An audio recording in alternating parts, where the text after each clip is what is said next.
Assalamualaikum warahmatullahi wabarakatuh. Waalaikumsalam warahmatullahi wabarakatuh. Bismillahirrahmanirrahim. Alhamdulillah. Alhamdulillahil hadi liman yasha'u bifadlih, al-mudillu liman yasha'u bi'adlih. Wassalatu wassalamu ala man la nabiyya min ba'dih, sayyidina wa habibina wa syafi'ina wa maulana Muhammadin wa ala alihi wa sahbihi. Amma ba'du, fayaqulu Allah ta'ala fi muhkami tanzilih wa huwa a'lamu bi muradih. Qul innal mauta alladhi tafirruna minhu fa innahu mulaqikum thumma turadduna ila alimil ghaibi wasyahadah fayunabbi'ukum bima kuntum ta'malun. Wa qala aydan fil ayatil ukhra innal ladzina qalu rabbuna Allah thumma istaqamu tatanazzalu alaihimul malaikah ala takhafu wa la tahzanu wabshiru bil jannati allati kuntum tu'adun. Sadaqallahul azim wa ballagha rasuluhun nabiyul habibul karim wa nahnu ala dhalika minas syahidin as-sakirin walhamdulillahi rabbil alamin. Ma'asyiral muslimin wal muslimat, hadirin hadirat jamaah takziah atas meninggalnya siapa namanya ya? Maaf. Ibu atau almarhumah Ibu Erna Kustiningsih binti Yahmin. Kita doakan agar beliau diampuni dosanya Allah Subhanahu wa taala. Amin. Kuburnya jadi raudhah min riyadil jannah.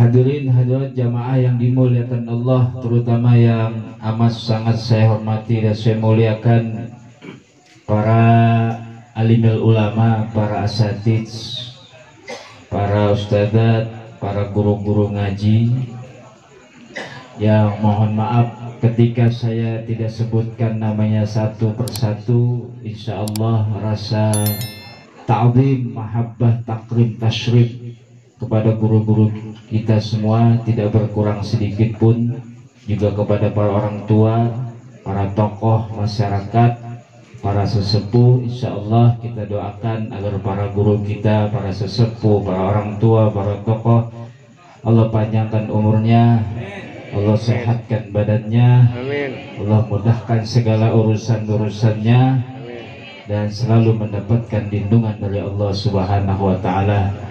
Dewa kita semua yang hadir pada malam hari ini, bapak-bapak, ibu-ibu semuanya, mudah-mudahan kita semuanya selalu mendapatkan keberkahan dari Allah Subhanahu wa ta'ala.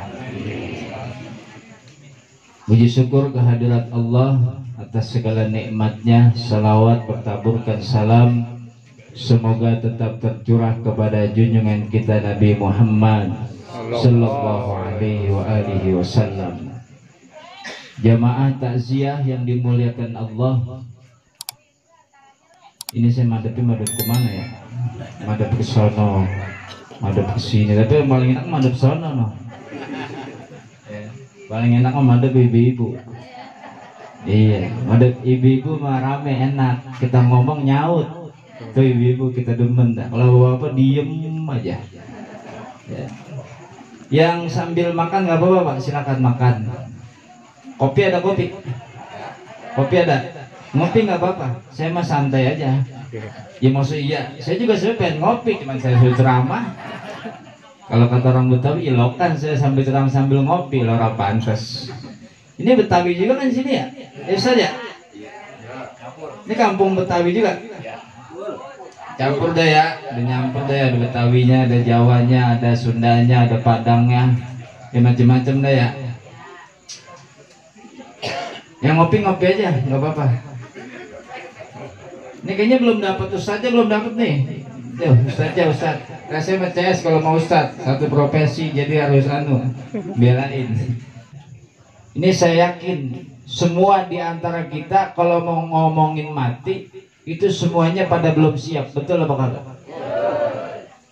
Ustaz masuk Ustaznya. Iya kan? Ini kita kalau bicara kematian itu muka pucat. Betul nggak?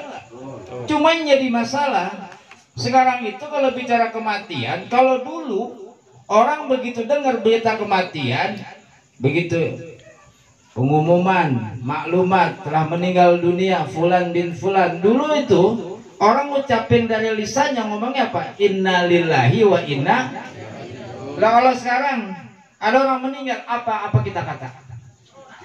Jangan-jangan kopi tuh, gua gedeg begitu. Nggak boleh itu ngomong begitu.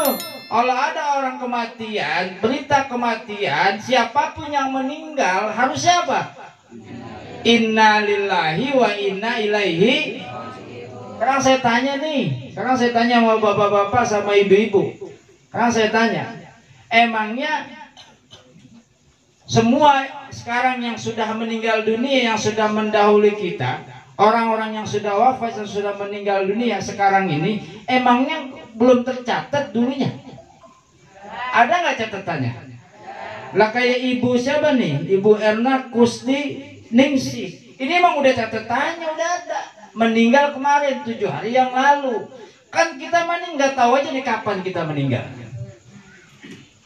Ya enggak? Ini kalau dikasih tahu catatannya, si Fulan meninggal besok, si Fulan meninggal lusa, si Fulan meninggal 3 hari lagi, si Fulan meninggal seminggu lagi. Kira-kira kita enak makan apa agak Pak Ibu? Apalagi kalau misalkan yang meninggal itu berdasarkan huruf alfabet dari A sampai Z, yang nama A duluan. Kalau saya S masih rada jauh.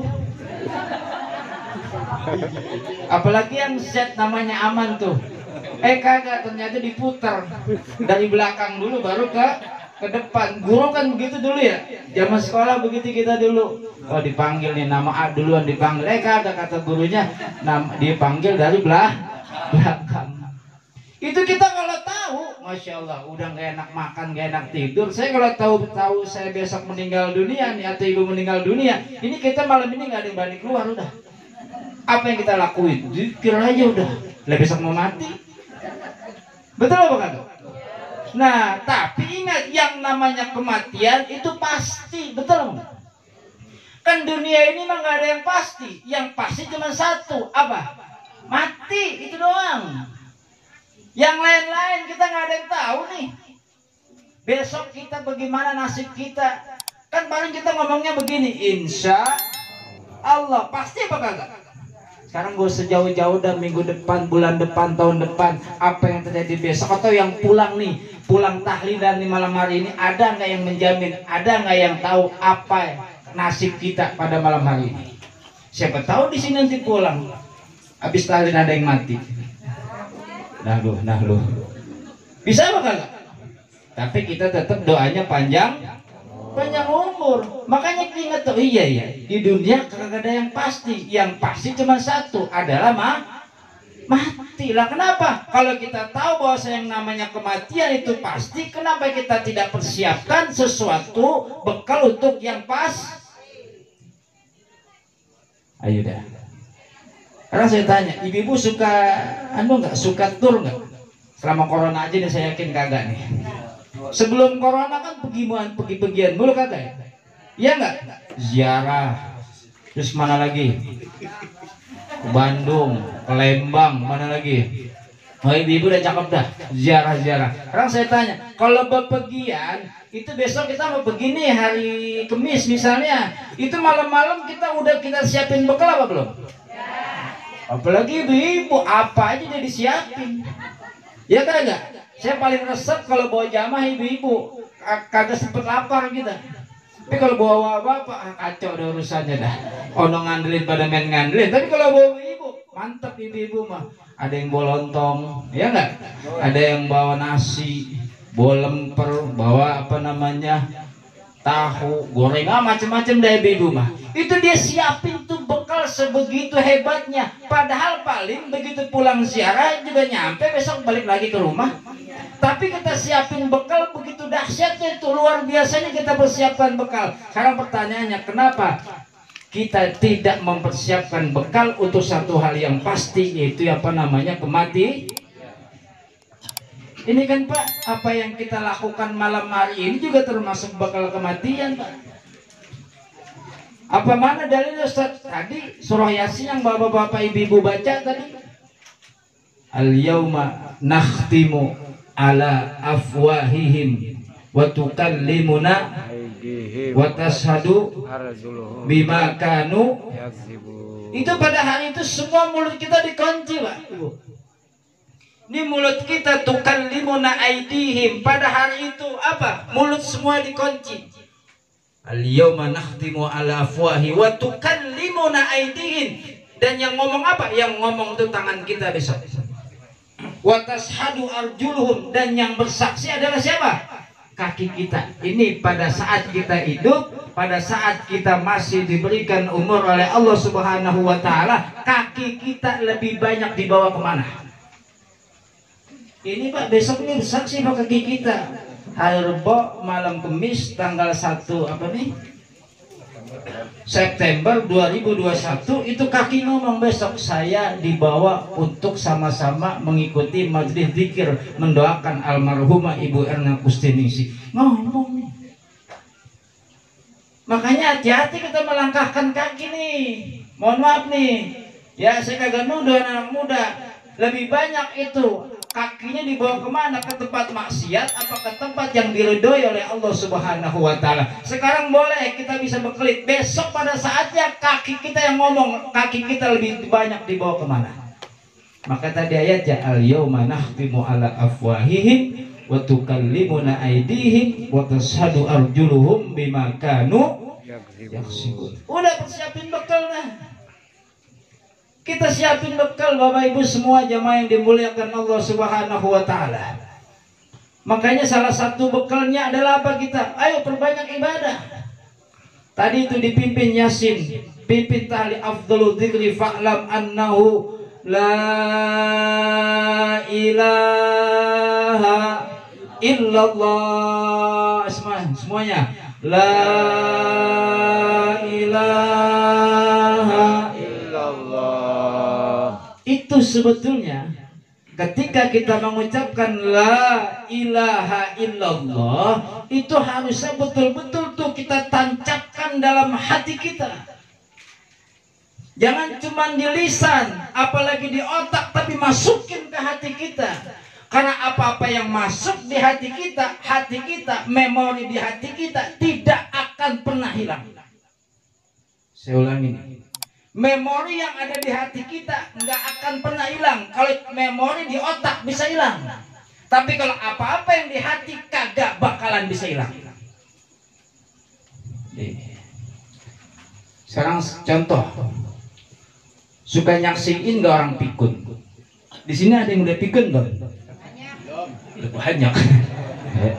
Naudzubillah. Jangan daya yang sampai pikun ya. Tapi kita suka saksikan tuh, ada orang pikun. Ya enggak? Biasanya kalau pikun usia muda apa usia tua? Di sini enggak ada enggak yang masih muda udah pikun? Lah kebangetan amat. Ya enggak? Kita lihat orang pikun. Tergantung dia bagaimana mudanya. Kalau dia mudanya senang ibadah, sering sholat berjamaah, sering baca Quran, biasanya semuanya bisa hilang. Tapi kebiasaan yang dia lakukan, kalau dia tancepin dalam hatinya, baca Qurannya, sholatnya tidak akan pernah ditinggalkan. Cuman kadang-kadang waktunya yang suka salah. Kan ada tuh nyak-nyak kita dulu. Lah kalau Zohor jam 12, jam 10 dia udah sholat. Ada nggak yang begitu? Lah kok bisa? Iya, karena yang memori yang ada di otak bisa hilang. Tapi kalau sudah terbiasa dan dia tancapkan dalam hati, sampai kapan nggak pernah hilang. Cakep, orang masih pikunnya apa dia? Kagak, dia mau orangnya sholat mulu. Pikun cuma sholat mulu. Ada orang pikun, cuman baca Qurannya nggak boleh ditinggalin. Bentar baca Quran, bentar baca Quran, bentar baca Quran. Karena dia istiqomah tuh waktu mudanya baca Quran, sampai naudzubillah begitu pikun, semuanya bisa hilang. Anaknya bisa dia lupa. Lalu siapa? Sama cucunya bisa lupa, sama anaknya bisa lupa, sama lakinya bisa lupa. Kasih kita saksiin begitu ya. Lalu siapa lo? Lah kan saya anaknya. Oh, iya. Emang iya apa lu? Lu jelek amat sih. Dikata gitu, anaknya dikata jelek apa? Karena udah coba ada orang pikir yang udah tua, coba kita perhatiin. Anak mau mampus kalau saya tadi begitu. Gua orang tua agak diurusin. Gua hari gini belum dikasih makan, belum ada yang nawarin gua makan. Padahal dia baru makan. Ada nggak yang begitu? Padahal baru makan tuh. Dikata begini, kata emaknya, anak mau mampus. Suwe banget, mantu juga gak ada pikirannya. Lah kalau di jam sebegini gua belum makan, belum madang.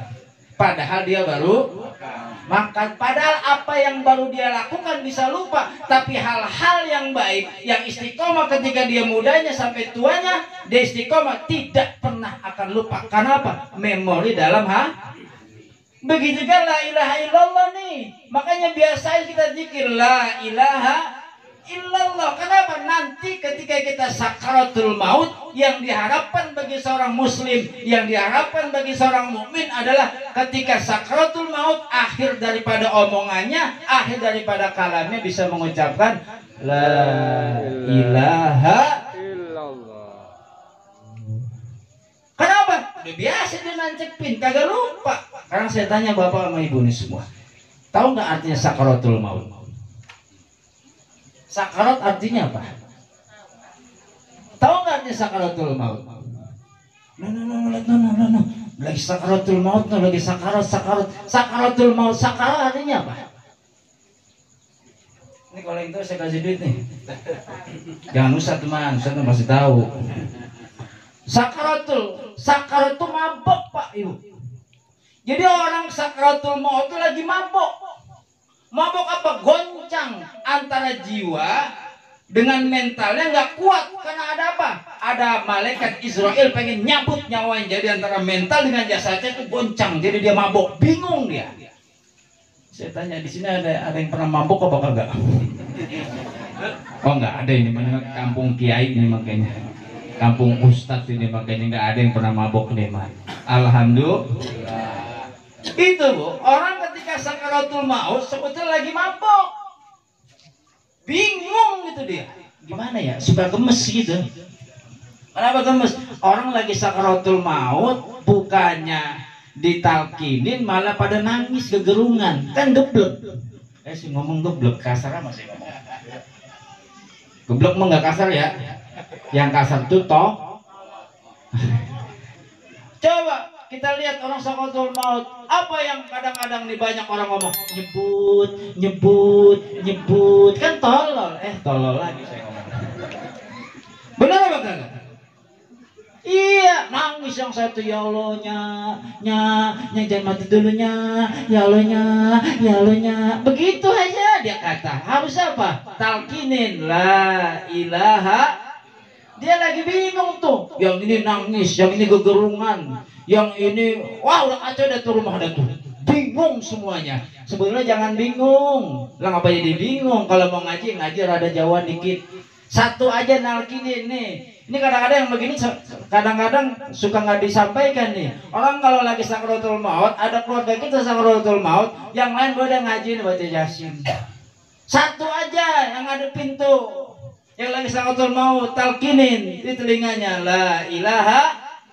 Kalau semuanya ngaji, semuanya nangis, makin bingung. Kenapa? Dia lagi mabok, lagi bingung.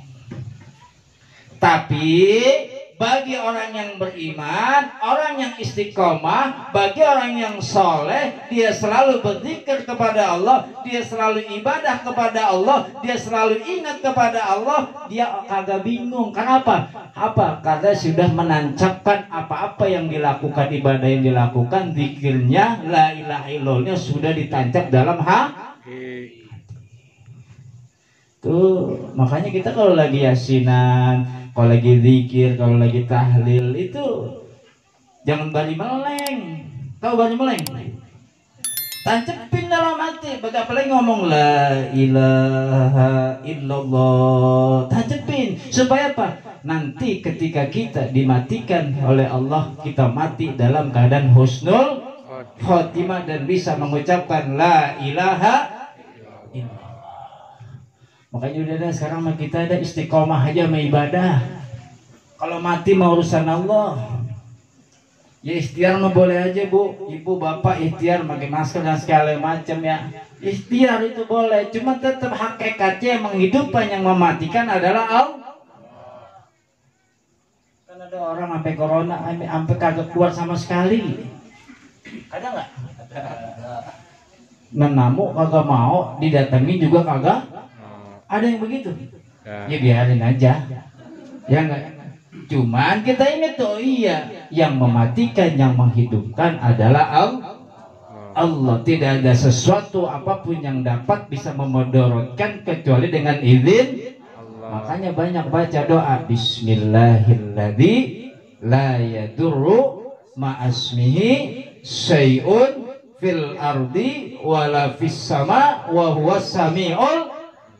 Baca itu 3 kali setiap habis subuh, 3 kali habis maghrib. Habis subuh baca 3 kali, habis maghrib baca 3 kali. Apa bacanya? Sama-sama yuk, supaya kita kumpul nih, kita semua dijauhkan daripada hal-hal yang tidak kita inginkan. Sama-sama Bismillahilladzi la yadurru ma'asmihi syai'un fil ardi wala fis sama wa huwas sami'ul alim. Lagi Bismillahilladzi la yadurru ma'asmihi syai'un fil ardi wala fis sama wa huwas sami'ul alim. Sekali lagi Bismillahilladzi la yadurru ma'asmihi syai'un fil ardi wala fis sama wa huwas sami'ul alim. Tambahin a'udzu bi kalimatillahi tammati min syarri ma khalaq. A'udzu bi kalimatillahi tammati min syarri ma khalaq. A'udzu bi kalimatillahi tammati min syarri ma khalaq. Baca dulu. Itu uridan asal dari Rasulullah Sallallahu Alaihi Wasallam. Jadi bacanya kapan? Subuh baca 3 kali, maghrib baca 3, baca. Iya, udah banyak ini ibadah hanya kita dalam kondisi semacam ini. Makanya ada ayat dan surat Fussilat dikatakan Allah Subhanahu wa taala berfirman, "Innal ladzina qalu rabbunallah tsumastaqamu." Sesungguhnya orang-orang yang berkata, yang ngomong, yang berkata qalu rabbunallah, Tuhan kami adalah Allah. Ini kenapa nih? Ini ngaji dikit nih. Kenapa di ayat itu dikatakan Rabbun bukan ilahun? Ini ngaji dikit dulu ya. Kenapa di ayat itu bunyinya bukan innal ladzina qalu ilahunallah, tapi innal ladzina qalu rabbunallah, Tuhan kami Allah. Jadi kalau bapak-bapak ibu-ibu sudah mengatakan bahwasanya Tuhan kami adalah Allah, Tuhan saya adalah Allah, kudu yakin. Kenapa? Rabbul Alamin, Tuhan kita Allah Subhanahu wa Ta'ala adalah yang maha mengatur seluruh alam jagat raya ini. Jadi ini kita hidup udah ada yang ngatur. Jadi kalau orang yakin, dia mengatakan bahwasanya Tuhan kami adalah Allah, maka dia kudu yakin, oh iya semuanya udah ada yang ngatur. Ngapa kita puyeng begitu, maksud saya? Ya enggak? Kita kan sering puyeng ya. Besok bagaimana? Besok gua makan apa? Besok gua nanti anak gua bagaimana? Nanti besok kalau gue mati anak gue bagaimana? Lah ngapa lu puyeng? Kan lu udah ngomong Rabbuna, Tuhan kami Allah yang maha mengatur. Ini kudu yakin bu, Bapak. Ini kadang-kadang tauhid kita kurang mantap. Ya, kita ngomong Rabbuna Allah, Tuhan kami adalah Allah, tapi kita nggak mantap, nggak yakin. Oh iya, bahwasanya Allah Subhanahu wa Ta'ala sudah mengatur semua yang ada di alam dunia ini, udah atur. Ngapa kita bingung? Anak titipan, kalau titipan berarti ada yang nitip, yang punya, ada yang jamin. Ngapa lu bingung? Makanya jangan banyak bingung. Sekarang setan paling demen banget kalau orang suka bingung. Maka setan teman banget lah, gara-gara corona kita pada bingung, gara-gara setan lagi girang banget. Saya bukan lagi tentang kagak, bukan lagi sok berani kagak, cuma supaya kita itu harus yakin sama Allah. Silakan prokes dijalanin, tapi jangan sampai ketakutan itu sampai kita takut banget. Kadang-kadang kita tidak takut kepada Allah Subhanahu wa Ta'ala. Sekarang saya lihat banyak kalau orang masih maksiat. Kenapa? Jadi dia nggak takut sama Allah Subhanahu wa Ta'ala. Ini saya malam hari ini juga ingin meyakinkan untuk ngajak semua bapak-bapak, ibu semua, yuk kita sama-sama yakin saya sama Allah Subhanahu wa Ta'ala. Prokes silahkan jalankan, cuman jangan sampai kita terlalu takut berlebihan. Karena apa? Semuanya sudah ada yang ngatur. Yang ngatur siapa? Allah Subhanahu wa Ta'ala. Innallah ya Allah biha, ya Allah biha, ya Allah bihusnil khatimah. Semuanya ya Allah biha, ya Allah biha, ya Allah bihusnil khatimah. Al-Fatihah. Bismillahirrahmanirrahim. Ar-Rahmanir-Rahim, Maliki yaumiddin, iyyaka na'budu wa iyyaka nasta'in. Ihdinas siratal mustaqim, siratal ladzina an'amta 'alaihim. Itu saja yang dapat saya sampaikan. Mohon maaf, lebih kurang mohon maaf. Akhirul kalam, billahi taufiq wal hidayah. Assalamualaikum warahmatullahi wabarakatuh.